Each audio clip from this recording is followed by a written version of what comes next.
Country boat rides are the mainstay of our little expedition into the Sundarbans.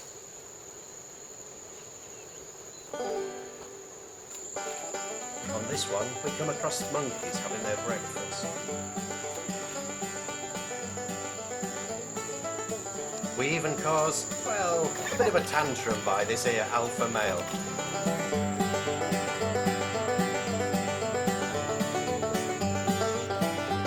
More kingfishers along the river. They're ever present, it seems. And always ready to fly off. Like so many birds and so much wildlife, tigers might seem pretty frightening to us, but I reckon to most wildlife, we humans are the scariest creatures in the jungle. Moths and butterflies are very obvious and really beautiful in a mangrove tree.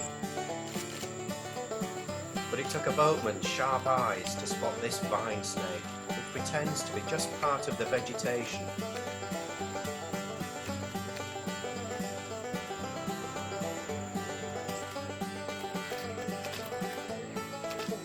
There are monitors again, some of them quite large, a couple of metres, maybe 3 metres long for a big animal.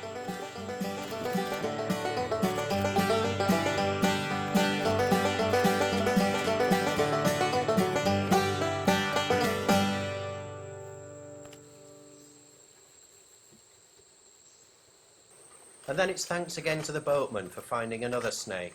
This is a white-lipped pit viper, handsome and yet venomous. It dropped into the water, swam and climbed into the bamboo here, sitting perfectly still.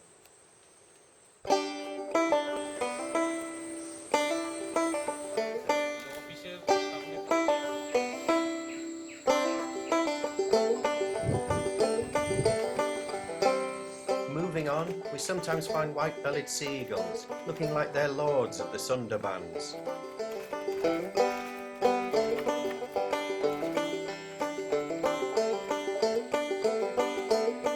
As we photograph one shikra, another comes in, arguing with it. Some of the wildlife is quite specialised, mainly of interest to naturalists, like this mangrove whistler.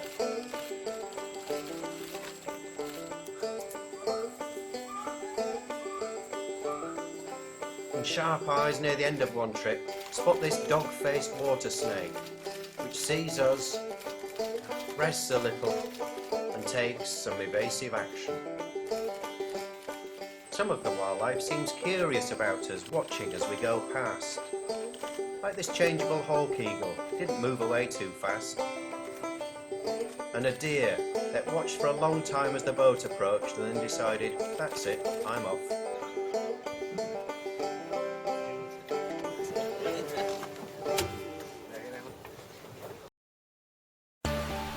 Egg Island formed only a few years ago, I'm told. It was named by fishermen because of all the terns and other water birds that nested here. But now they've gone and the jungle has colonised. Makes a fine place to stroll along the beach, past the mangroves, Brahmani kite that watches me for a while. But it's relatively quiet for wildlife on our trip, partly as the tide's just a little bit high. Better then to just soak up the atmosphere and enjoy it, looking out across the river. Not walking too far into the vegetation, tigers could be anywhere here. Before we stroll back towards sunset, and a country boat returns to carry us back to the cruise ship.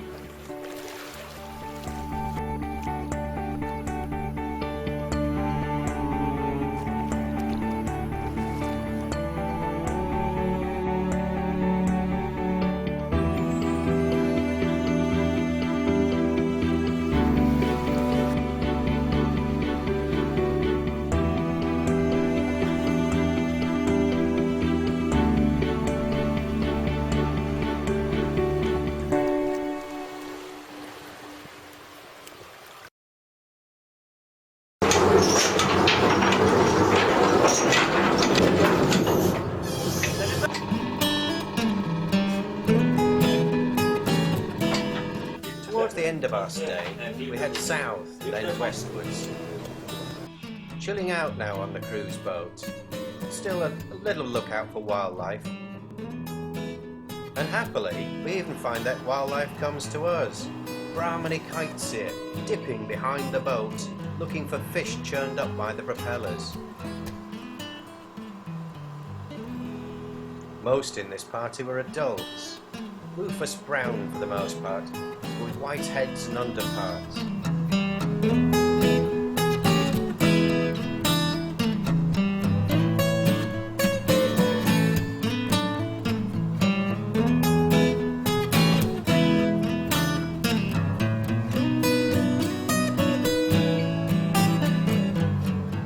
Sharp-eyed too, they were quick to drop down at any chance of a morsel of food.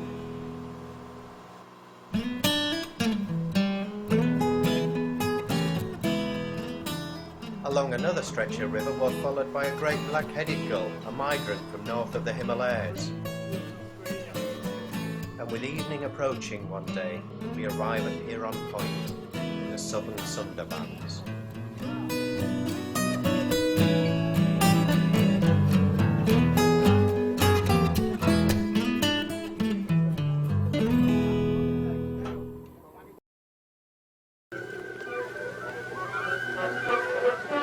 As we set foot on Huron Point, a helicopter flies over and lands at a small military base.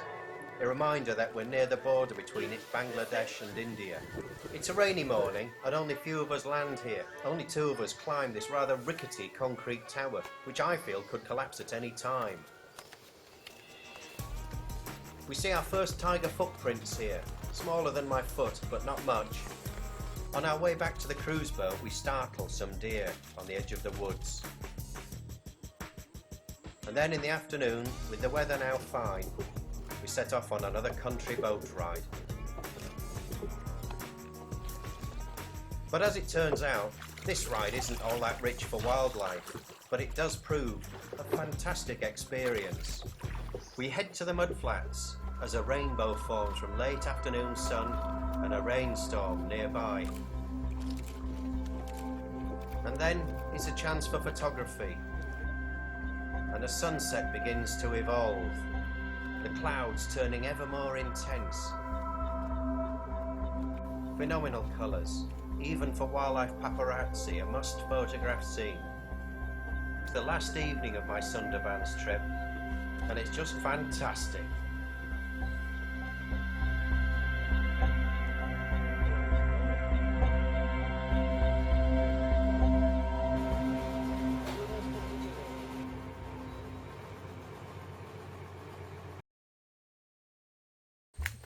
After moving north from Huron Point, we take a jungle walk. Tiger footprints remind us tigers could be anywhere here, and with the tide rising in the mangroves, this seems a really strange place to be. My hands shake so much, I have to be using the tripod to get any steady shots. Walking here, you can really appreciate that Sundarban is one of the world's last great wild places. And yet suddenly, we emerge from the forest trail to find a tourist spot. A tourist spot with birds like this orange-headed ground thrush